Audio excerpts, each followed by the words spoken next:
오늘 우리가 함께 상고할 말씀의 제목은 기도하기를 쉬는 죄입니다. 한번 따라 하십시다. 기도하기를 쉬는 죄. 옆 사람과 서로 인사하면서 이렇게 서로에게 복을 빌어줍니다. 기도하기를 쉬는 죄를 범하지 마시고 항상 기도함으로 믿음의 역사를 이루는 사람이 됩시다.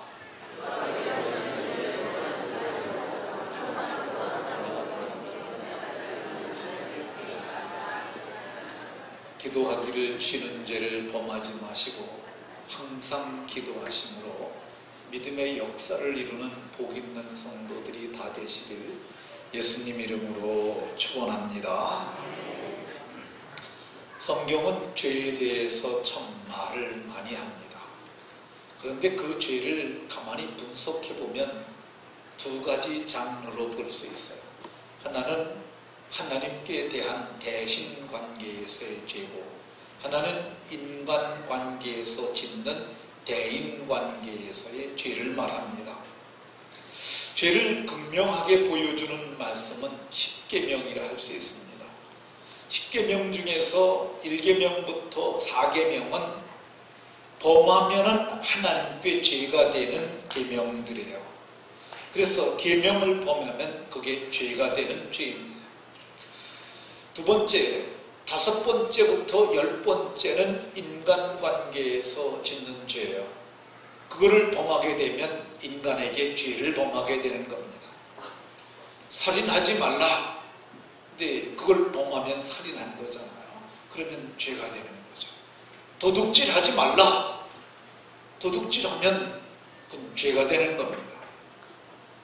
이런 계명은 죄를 범하면은 죄책이 따르게 돼 있고, 그런 반면에 그 계명을 지키면 저들이 생명을 얻게 되어 있습니다. 예수님께서 지상에 계실 때 한 사람이 예수님께 나와서 말했어요. 예수님, 내가 무엇을 하여야 영생을 얻겠습니까? 그때 예수님께서 너는 어찌하여 나를 선하다고 하느냐? 진짜 선하신 분은 하나님밖에 없다. 이렇게 말하고, 내가 생명에 들어가려면은 내가 계명을 지켜야 한다. 내가 계명을 안 하니 살인하지 말라, 간음하지 말라, 도적질하지 말라, 거짓 증거하지 마라, 속여 빼앗지 마라, 내 부모를 공경하라 하였느니라. 이렇게 말합니다. 우리는 예수님이 말하는 것이 맞다고 인정합니다. 그것이 맞아, 그건 죄야. 우리가 그래서 그거는 범하면 안 되는 죄로 납득을 합니다. 근데 납득할 수 없는 죄가 오늘 본문에 나와요. 기도하기를 쉬는 것, 이게 죄가 될까? 여러분들은 어떻게 생각하십니까? 사무엘은 오늘 본문 23절에서 나는 너희를 위하여 기도하기를 쉬는 죄를 여호와 앞에 결단코 범하지 아니하고 선하고 의로운 도로 너희를 가르치겠다고 이렇게 말합니다. 사무엘 선지자는 기도하기를 쉬는 것을 죄라고 말합니다. 근데 이게 진짜 죄가 될까? 성경을 해석함에 있어서 이 성경 한 절을 가지고 성경 전체를 해석하는 것은 상당히 위험한 요소가 있습니다. 그래서 성경 해석학에서는 유사대구라는 걸 찾습니다. 이와 비슷한 말이 있느냐, 비슷한 성경 구절이 있느냐. 근데 성경을 보면 단 한 번 나와요. 그래서 저는 이거를 이렇게 해석했습니다. 이 기도하기를 쉬는 죄는 사무엘이 자기 자신에게 적용한 높은 사역을 위한 기준을 정한 것이다. 보편적인 건 아니고 사무엘이 특별한 사명을 맡고 특별히 이스라엘을 이끄는데 자기가 기도하지 아니하면 저들이 잘못된 길로 갈 수도 있으니까 나는 기도하기를 쉬는 것을 죄라고 생각하고 높은 사역의 기준을 정해놓고 그렇게 살기 위해서 했고 백성들에게서 그것을 말한 것이라, 이렇게 해석하는 것이 적절하다는 생각이 듭니다. 그러면 사무엘은 왜 기도하기를 쉬는 것을 죄라고 생각을 했을까? 다른 사람들은 이걸 죄라고 생각하지 않았는데 사무엘은 이걸 죄라고 생각했어요. 왜 사무엘은 기도하기를 쉬는 것을 죄라고 생각했을까? 사무엘이 기도하기를 쉬는 것을 죄라고 생각했던 것은 그의 어머니의 영향에 기인한 것으로 보여집니다. 그의 어머니는 이 에브라임 지파에 속한 엘가나라고 하는 사람의 첫 번째 부인입니다. 이 엘가나는 두 명의 아내를 뒀었는데 첫 번째 아내가 한나였고 두 번째 아내가 분인나였어요. 근데 성경을 보면 한나는 자식이 없더라. 자식이 없었고 분인나는 자식이 있었다고 이렇게 말을 합니다.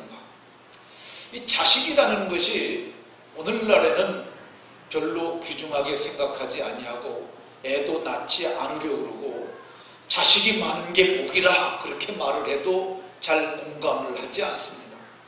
근데 진리는 뭐냐면요, 변하지 않는 게 진리예요. 오늘 많은 사람들이 자식을 복이라고 생각하지 않아도 그들이 그렇게 생각하지 않는다고 그게 복이 아닌 것은 아니에요. 하나님의 말씀이 복이라고 그랬으면 과거에도 복이고 오늘날에도 복입니다. 그렇게 믿으시기 바랍니다. 특별히 고대 근동 지방에서 아들은 굉장히 가치 있는 존재였어요. 남성하고 여성하고 보면 노동력의 가치가 요즘에는 동일한 그 힘을 사용하지 않는 머리를 사용하는 일을 할 적에는 비슷하지만은 힘을 쓰는 일을 한다고 하면은 남자하고 여자는 전격한 차이가 납니다. 근데 당시 고대 근동 지방에 지금으로부터 약 3200년 전에는 그때는 농경사회였어요. 남자는 노동력이 아주 큰 힘이 되는 거죠. 그 집이 아들이 하나 태어나면은 그 집은 상당 부분의 일을 아들이 감당해 줄 것으로 기대합니다. 성경을 보게 되면 아들에 대해서 장사의 수준이 화살과 같다고 그래요. 화살이 없으면은 전쟁터에 나가서 어찌 전쟁을 수행하겠습니까? 화살은 무기죠, 무기. 자식은 그래서 무기와 같고요. 그 자식이 장사의 수준의 화살과 같이 이렇게 가득한 자들은 성문에서 말할 때 수치를 당하지 아니하리라고 얘기를 합니다. 부모가 좀 부실할 수 있어요. 그런데 그 집에 아들이 힘센 아들이 한 5명 있어. 그러면 그 부모가 좀 약간 좀 칠칠맞아도 함부로 못합니다. 왜 그러냐면은 그 엄마나 아버지에게 막말을 하면은 그 엄마나 아버지가 집에 가서 오늘 저 아랫마을 김씨가 나한테 막 욕했다. 그래 보세요. 그럼 아들 5이 쫓아가게 되면 그거 무섭지 않습니까? 성경에 보면 자식은 장사의 수준과 화살과 같이 힘이 있다고 얘기를 했어요. 특별히 아들은 상속자입니다. 자기가 지금까지 평생 해냈던 재산은 물론이고 가문을 이어가는 상속자예요. 특별히 히브리 사람들에게 있어서는 유업이라고 하는 것이 있는데 유업은 이스라엘 각 지파에게 나눠준 땅이에요. 지파에게 나눠준 땅을 족속별로 나눴고요, 집안별로 나눴고요, 그걸 가족별로 나누고, 근데 가족별로 나눴는데 그걸 누구를 통해서 물려가느냐? 아들을 통해서 물려가는 거예요. 그러니까 아들이 없게 되면은 기업이 끊어지는 거예요. 그래서 아들을 그들은 이렇게 표현합니다. 기업 이을 자, 기업을 이어가는 사람이라고 이렇게 얘기를 했어요. 자식이 얼마나 귀했느냐 하면요, 창세기 30장 1절을 보게 되면 야곱이 아주 7년을 연애하는 동안 7년을 수일같이 여겼던 야곱이 무지무지하게 사랑했던 아내 라헬이 어느 날 얘기를 합니다. 언니는 자식을 넷이나 낳았는데 자기는 없다는 거죠. 그래서 말하기를 그 야곱을 찾아가서 말합니다. 그냥 분노를 가지고 나로 자식을 낳게 하라. 아마 세게 얘기했을 것 같아요. 그렇지 않으면 내가 죽겠노라. 이 죽겠노라는 말은 좀 해석이 한 두 가지로 나올 수 있어요. 자살하겠다는 의미로도 이해할 수 있겠고, 또 하나는 뭐냐면 죽을 지경이다. 내가 속이 상해서 죽을 지경이다. 근데 제가 보기에는 죽을 지경에 내가 이르렀다. 아마도 그렇게 해석하는 것이 더 적절할 것 같지 않습니다. 적절할 것 같습니다. 그러니까 자식은 굉장히 귀중한 거였어요. 오늘 우리가 봉독한 본문의 한나도 이 남편이 무지무지 사랑해서 뭐 하게 되면 소유물을 나눌 적에는 늘 한나에게는 갑절을 줬어요. 이 갑절은 원래 장자들에게만 갑절을 주는 거예요. 어머니에게도 갑절을 주질 않아요.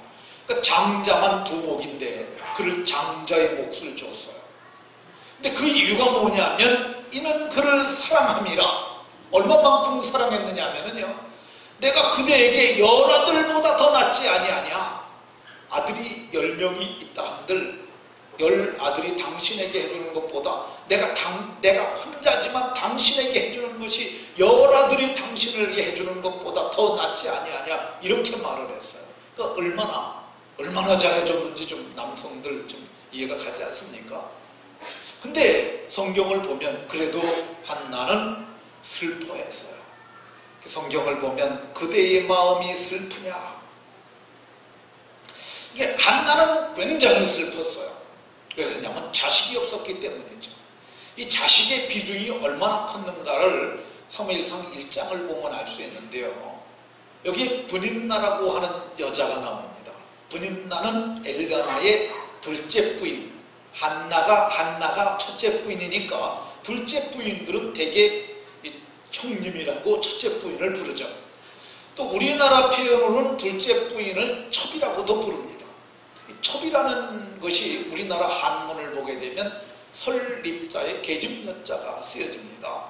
그게 문자적으로 표현하면 서 있는 여자예요. 그러니까 첩은 칠 준비를 다 한 거죠. 남편이 기력이 떨어진다든가, 남편이 가진 재물이 없다든가, 남편에게 별 낙이 없다든가, 자기를 막대한다든가, 그러면 언제든지 칠 여자예요.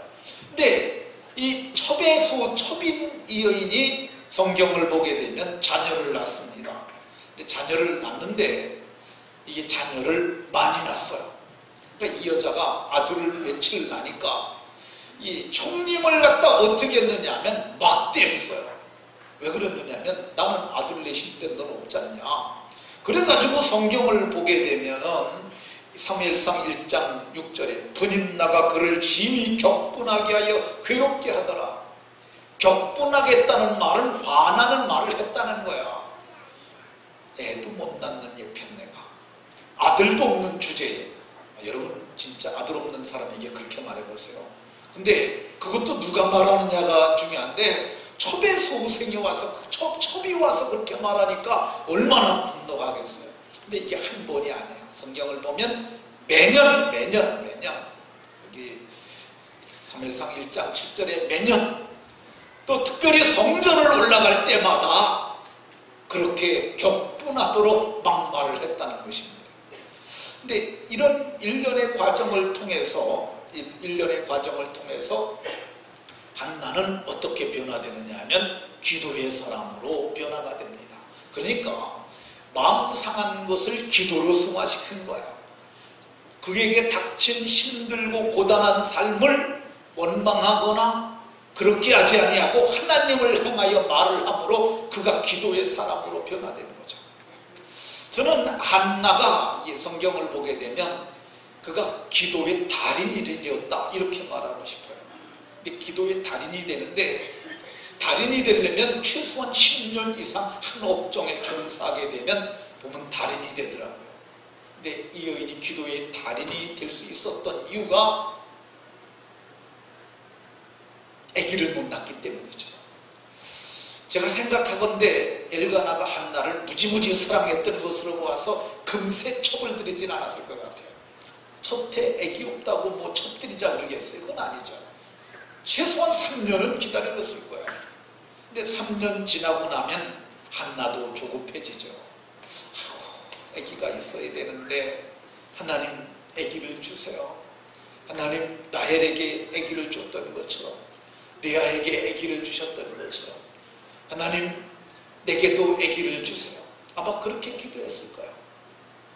근데 3년이 지나도 4년이 지나도 5년이 지나도 아기를 못 낳습니다.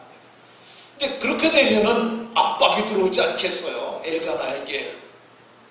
엘가나의 아버지 어머니가 이러다간 대가 끊어지겠다. 이러다간 기업 물을 자가 없게 되겠다. 어떻게 조상들을 뵐 것이냐. 어떻게 하나님 앞에 얼굴을 듣겠느냐. 그래서 제가 생각하건대 한 6년 지나서 제 7년, 6년이 원래 한 텀입니다. 히브리 시간 계산법에 의해서. 그러니까 6년 지나고 났을 때 할 수 없이 첩을 들였던 것 같아요.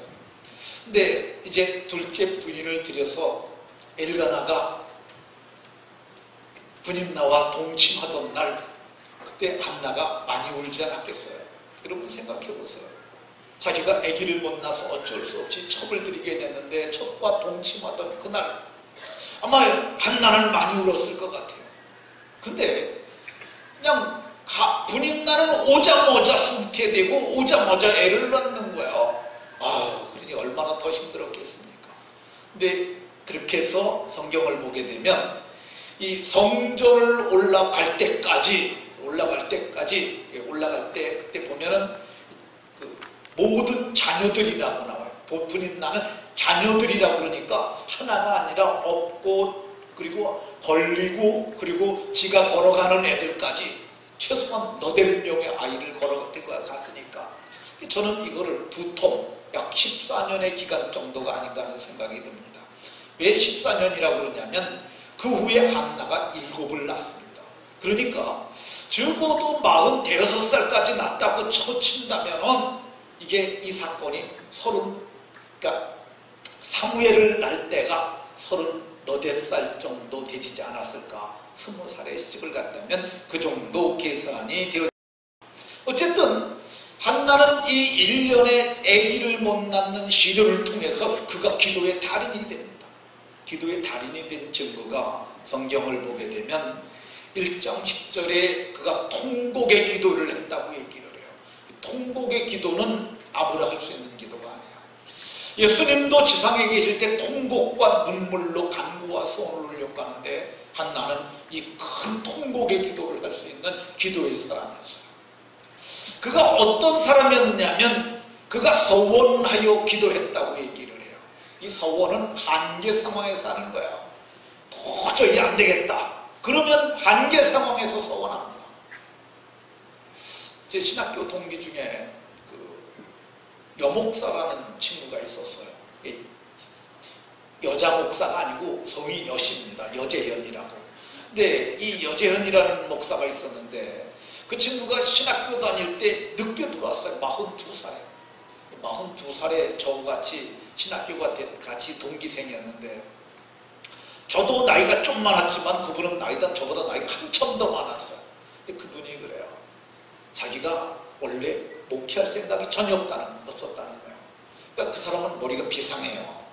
고대 학생회를 이끌었고 그리고 학생운동하다가 좀 과격하게 해서 제적을 당하고 그래서 월남전에 참전하고 그리고 돌아와서 자기 살펴서 잘 나갔던 사람인데 어느 날 폭삭망해가지고 나중에 이게 이제 신학교를 왔어요. 그가 말하기를 내가 왜 신학교를 왔나 가만히 생각을 하니까 우리 엄마 때라는 면이라는 거죠. 자기가 태어나가지고 죽었다 살아났다 할 수도 없지 했다는 거예요. 그러니까 이제 애들이 경기한다고 그러잖아요. 자식이 이제 병렬을 일으키더니 부들부들 떨더니 눈동자가 검은 눈동자가 없어지고 하얀 동자가 이게 부모가 자식을 바라볼 때 그 심정이 어떻겠습니까? 이건 도저히 어떤 방법이 없는 거야. 근데 그걸 반복하니까 한 6개월 동안 죽었다 살았다 경기를 그렇게 했대요. 그러니까 자기 엄마가 그랬다는 거죠. 이거 사람 무시할 것 같지 않으니까 이게 살아도 사람 무시할 것 같지 않고 살 거 같지도 않으니까 하나님 이 자식 살려주시면은 내가 이 자식 하나님께 드리겠습니다. 하나님 갖다 쓰시라고 하나님 앞에 서원했다는 거예요. 근데 자기가 그 서원 기도 하시자마자 그때부터 자기가 정상이 돼서 오늘 자기가 이르렀다고 얘기를 해요. 그러니까 한계 상황에서 하는 거죠. 이 여자가 지금 오늘 성경을 보면은 한계 상황에 온 거예요. 14년을 기도를 했는데도 자식이 없으니까 하나님 앞에 거는 거죠. 하나님, 내게 자식을 주시면 내가 그 자식을 하나님께 드려서 평생 머리에 삭도를 대지 아니하겠네. 이 삭도를 대지 않는다고 해요. 삭도는 삭발을 하지 않는 거예요. 칼로 머리를 베지 않는 것. 근데 이게 이 나시린이 세 가지 하지 않는데 시체를 만지지 않고 독주를 마시지 않는 이 나시린으로 키우겠다는 아주 비장의 이거를 겁니다. 그러니까 하나님 앞에 이게 아무나 하는 게 아니죠. 기도의 사람들만 할 수 있는 겁니다. 성경을 보면은 그가 기도의 단인이라고 보여주는 것은 사무엘상 1장 13절에 입술만 움직이고 음성은 들리지 아니하므로 엘리는 이것을 보고 술 쳤다고 생각했어요.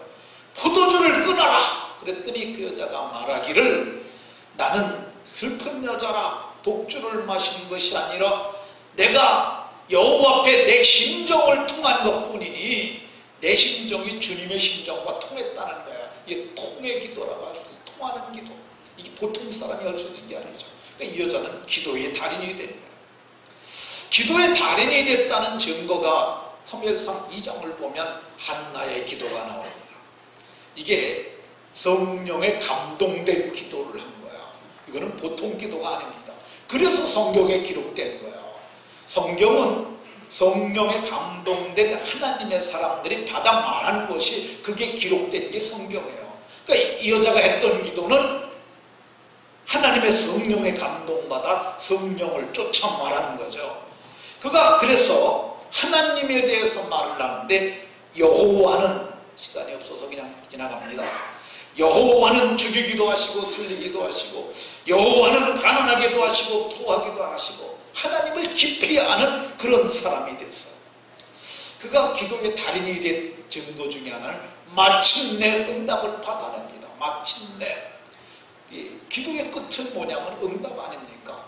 빨리 받을 수도 있고 늦게 받을 수도 있는데 예수님이 낭망치 말고 기도하라고 그랬는데 이 여자는 낭망치 말고 기도하여 14년 어간을 기도하고 마침내 하나님 앞에 기도했는데 그때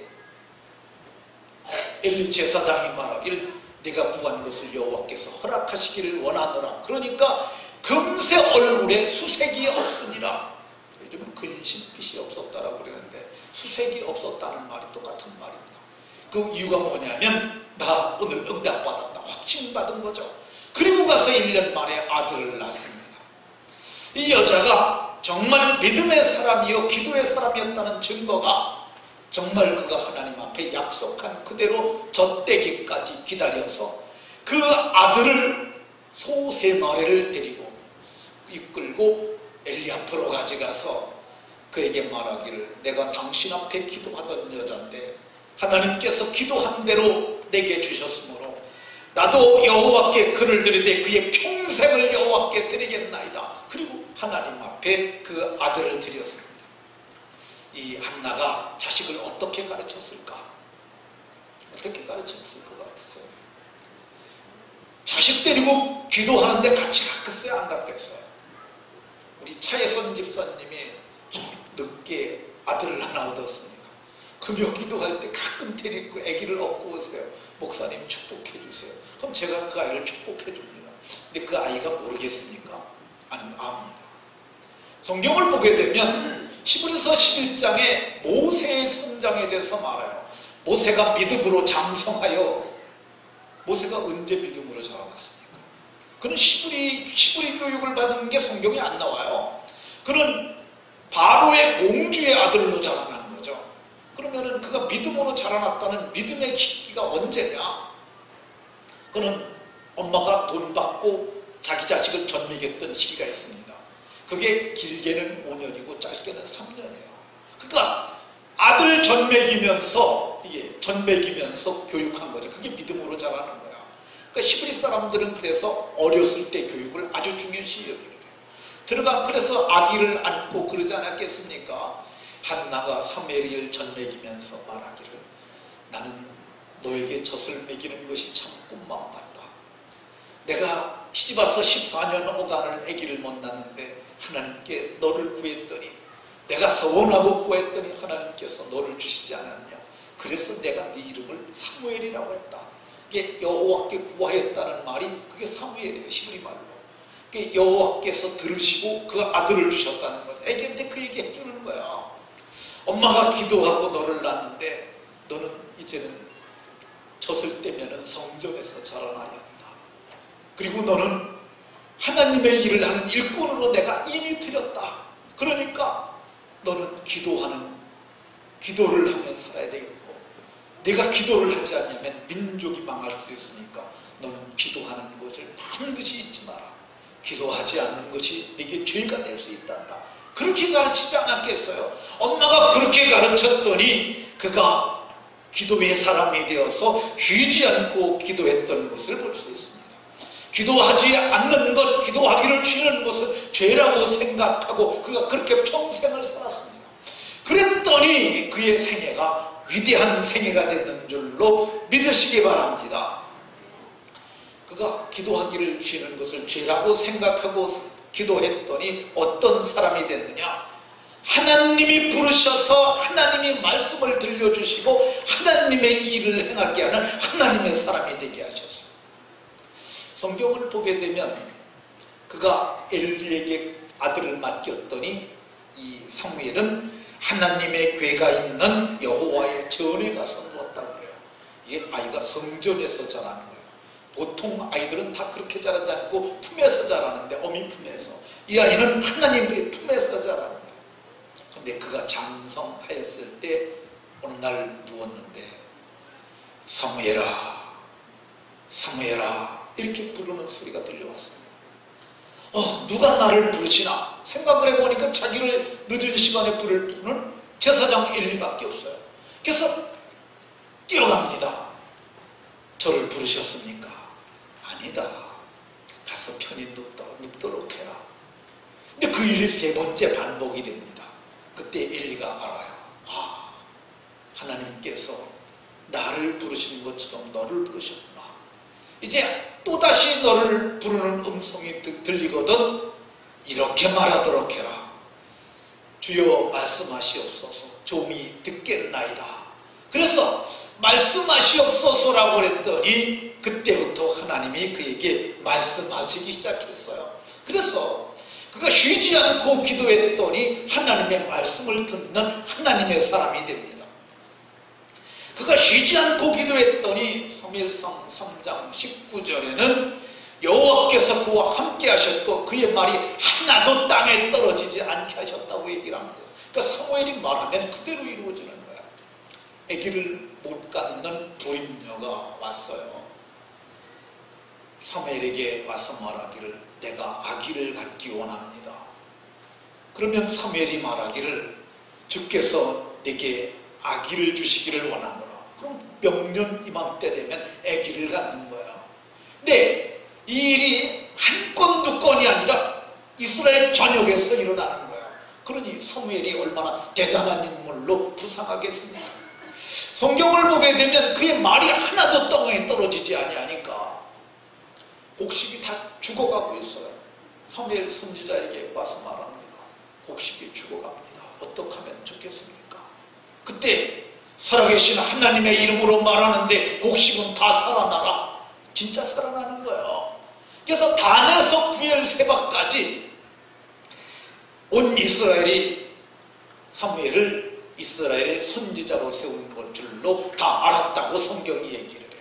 이게 우리 식으로 얘기하면 백두산 천지로부터 한라산 백록담까지 온 이스라엘이 사무엘을 선지자로 세운 줄 알게 되었다고 얘기를 해요. 그러니까 사무엘의 지위가 절대적 지위를 얻게 됩니다. 뿐만 아니라 하나님께서 말씀으로 사무엘에게 자기를 나타내셨다고 얘기를 해요. 이게 좀 어려운 신학적 표현을 쓰면은 여호와의 자기 계시예요. 그러니까 하나님에 대해서는 하나님이 알려주시지 아니하면 우리가 전혀 알 방법이 없어요. 근데 하나님께서 자기를 나타내시는 거예요. 하나님께서 사무엘에게만 그런 은혜를 베풀어 주셨다는 것을 볼 수 있습니다. 그러니까 사무엘은 이스라엘의 탁월한 지도자로 자기 매김을 하겠다는 것을 볼 수 있습니다. 기도하는 것을 쉬지 않고 기도했더니 그가 어떤 사람이 됐느냐? 이스라엘의 신앙을 회복합니다. 이스라엘의 신앙. 이스라엘이 엘리 시대를 통하여 초토화가 이루어집니다. 아주 질이멸멸을 당하는 거죠. 그러니까 엘리가 죽던 그날에 무슨 일이 있었느냐면 블레셋과 전쟁을 합니다. 근데 전쟁을 하던 날 이 엘리의 두 아들이 제안을 해요. 우리가 전쟁에서 이기려면 여호와의 법궤를 가져가자. 그래서 여호와의 법궤를 가지고 가요.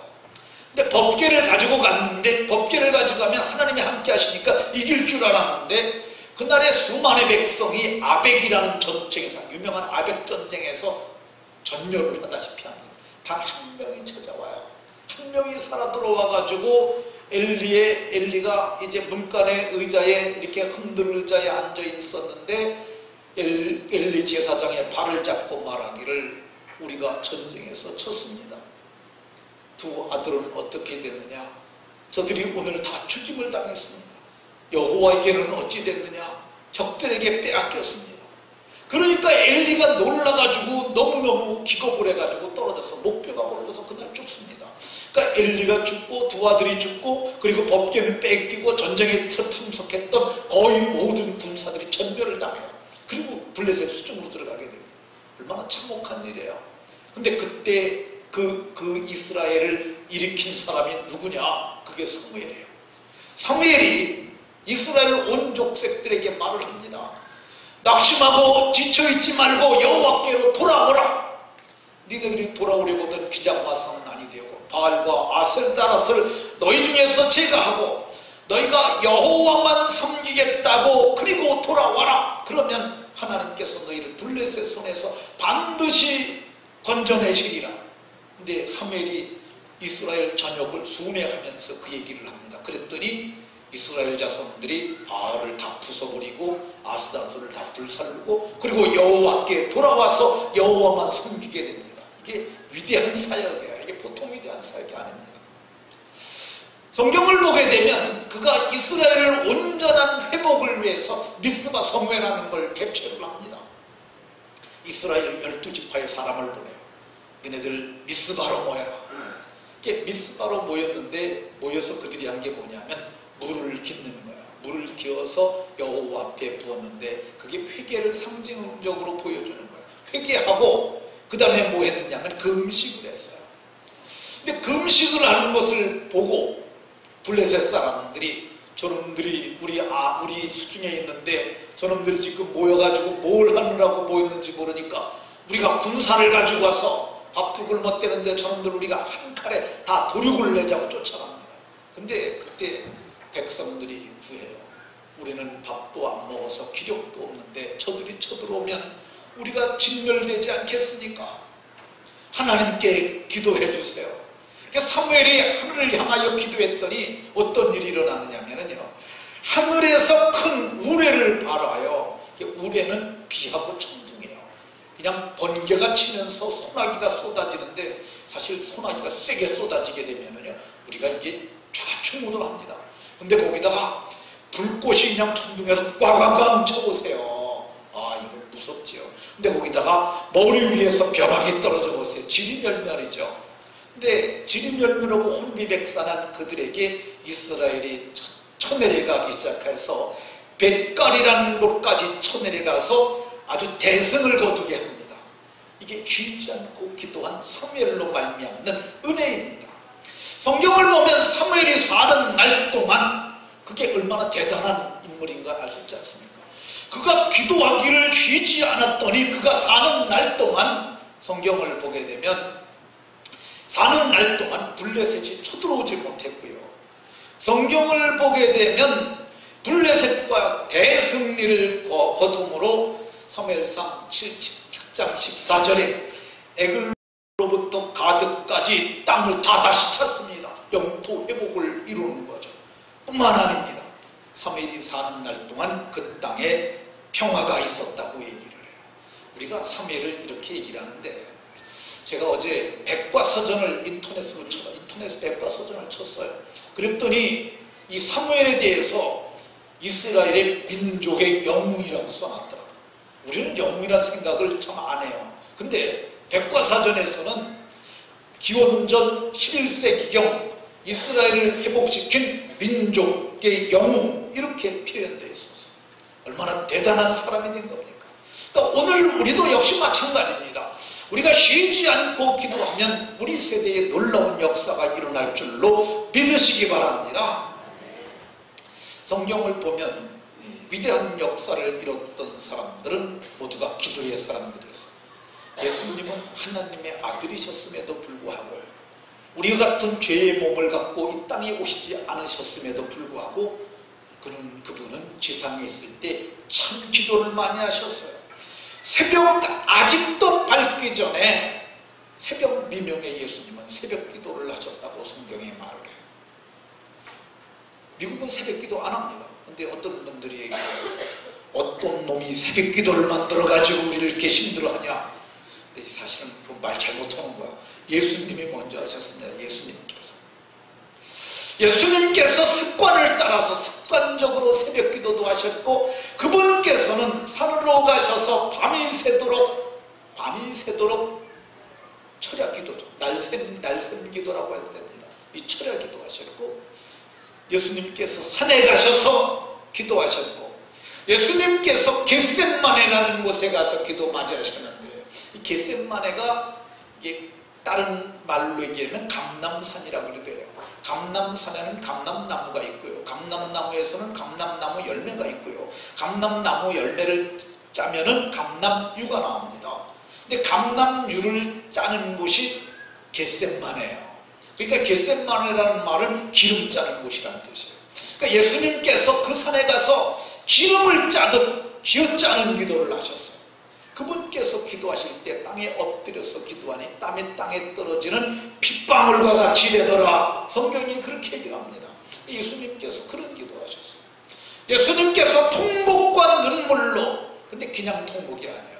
예수님께서 히브리서 5장 7절에 보면 심한 통곡을 하는데 심한 통곡은 어떤 거냐면요. 남자들이 그런 걸 우리가 하는 걸 보면은 이게 옆에 있는 사람이 이 격정이 일어나도록 하는 그게 심한 통곡이라 할 수 있습니다. 그러니까 울먹이는데 어깨를 들먹이면서 엉엉 우는 거죠. 예수님이 그렇게 울면서 통곡의 기도를 하셨어요.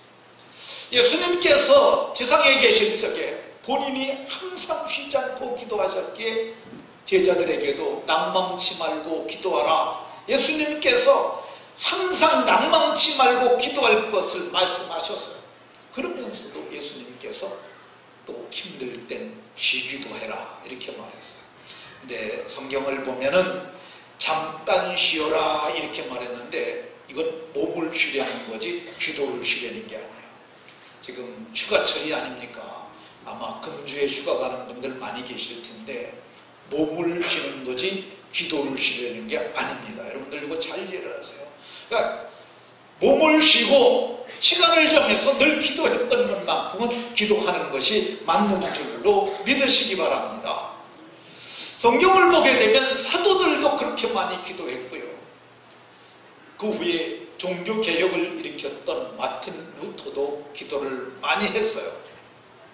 그가 1517년에 비덴베르크라고 하는 예배당 정문에다가 95개 조항에 대한 천주교의 잘못된 문제점을 지적을 합니다. 그러면서 종교개혁의 불씨를 당기는 거죠. 근데 이 마틴 루터가 내가 종교개혁의 불씨를 당길 수 있었던 이유 중에 하나가 뭐냐? 나는 하루 3시간씩 기도했다는 거야. 내가 2시간을 기도하는 날은 그 승리가 마귀에게 가더라. 그래서 나는 3시간씩 평생을 기도했다고 이렇게 얘기를 합니다. 그럼 이런 대단한 사람들만 그런 일이 일으키냐? 아닙니다. 범인들 보통 사람들도 기도하면 그리 될 줄로 믿으시기 바랍니다. 한 사람 얘기하고 제가 말씀을 맺히도록 하겠습니다. 천안에 가면은 성심교회라는 교회가 있는데 그 교회는 신복순이라는 집사님이 있었어요. 근데 신복순 집사님이 천안에 있는 곳으로 시집을 왔는데 빵집으로 시집을 왔어요. 근데 옛날 빵집이 다 그렇지 않습니까? 어렵게 살았어요. 근데 그분이 하나님 앞에 늘 기도하는 사람이었어요. 기도하던 어느 날 하나님께서 그에게 감동을 주시기를 너는 좀 나를 위해서 예배당을 좀 져라 이런 마음을 주시는 거예요. 근데 자기가 보니까 빵집 하는 아줌마가 뭔 돈이 있어서 교회를 짓겠습니까? 하나님 저는 돈이 없어요. 어떻게 제가 져요? 근데 그 마음에 하나님께서 감동하시길 7개를 줘다오. 아유 하나님 한 개도 아니고 7개씩이나 제가 어떻게 합니까? 근데 못한다고는 하지 않았어요. 어떻게 제가 할 수 있을지 알려달라고 기도를 했어요. 근데 대책이 없어요. 1년이 지나도 2년이 지나도 3년이 지나도 마음에 부담이 되니까 하나님 내가 성전을 지을 수 있도록 하나님 내게 재물을 주세요. 그 기도를 계속했는데 어느 날 어느 해에 그 해에 천안에 호두가 풍년이 든 거예요. 너무 많아가지고 지천이 호두가 됐어요. 대책이 없는 거예요. 너무 많으니까 이걸 어떡하나. 그래서 호두를 싸는 게 많이 사놓긴 했는데 이걸 어떡하나 그러다가 이 신복순 집사님이 자기가 만든 빵에다가 호두를 넣기 넣어본 거예요. 그랬더니 사람들이 맛있다고 그러는 거예요. 그래서 이거를 갖다 팔았더니 잘 팔리는 거예요. 그래서 이것이 천안의 명물 호두과자가 된 줄로 믿으시기 바랍니다. 근데 이게 호두과자를 만들어 팔았는데 이게 조금 팔린 게 아니라 그래서 너무너무 잘 팔리니까 자꾸 확장을 내가지고 공장을 만들어가지고 호두과자를 만들어 팔기 시작을 했어요. 수입이 많아진 거야. 그러니까 어느 날 얘기를 했어요. 자기 남편이 조기금인데 남편에게 우리 이건 11조는 워낙에 하나님이 거니까 하나님께 드리고 하나님이 내게 말씀하신 게 있는데 예배당 7개 줘달라고 그러셨는데 이거 지려면은 내가 보기에 절반은 떼어놔야 될 것 같다. 그러니까 우리가 5만 갖고 넷은 그쪽에다 두자. 남편이 거기에 동의를 했습니다. 그래가지고 정말 그분이 7개를 줬어요. 근데 이게 지금 제가 얘기하는 게 실화입니다. 여러분들이 인터넷에 가서 호두과자의 유래 그러면 조기금이라는 사람이 만든 거로 나와요. 근데 조기금이 신복순 권사의 남편이에요. 근데 그 부부가 했는데 실제는 이 권사님이 했는데 남편의 이름으로 백과사전에 나오는데 실제는 이 권사님이 하신 거예요. 그래서 나중에 어디서 받았는지 모르겠는데 명물 호두과자 제조자로다 명예박사학위를 받았다고 거기 인터넷에 보니까 그렇게 나오더라고요. 어쨌든 그분의 기도가 자기 자신을 복되게 했고 가문을 그리고 하나님의 교회를 복되게 했는 줄로 믿으시기 바랍니다. 이제 우리 기도팀이 방학을 합니다. 오늘부터예요. 기도팀이 저 골방에서 날마다 기도하세요. 제가 참 우리 교회에 이런 분들이 계신다는 것이 참 복이죠. 여러분들도 기도 제목이 있으면 앞으로 한 20일 우리 8월 한 20일부터 다시 계약을 오게 되는데 원래 한 달 하신다고 그랬는데 제가 가서 좀 깎았습니다. 뭘 한 달씩 하시냐. 8월 15일 날 우리 수련회 마치고 그리고 그 다음 주부터 좀 하시라. 그래서 이렇게 얘기해 됐는데 제가 지난 주간에 목요일에 기도방에 들어가서 함께 기도하면서 얘기했습니다. 몸은 쉬셔도 기도는 계속 하실 거죠. 그랬더니 그럼요. 우리는 기도하기를 쉬지 않습니다. 제가 보기에 그렇게 기도하실 것 같아요. 여러분들도 여름철이라 몸이 힘들어서 잠깐 쉴 수 있지만 기도하기를 쉬는 것을 죄라고 생각하시고 그렇게 기도하심으로 놀라운 역사를 이루는 복이 모두에게 있으시길 예수님 이름으로 축원합니다. 기도하겠습니다.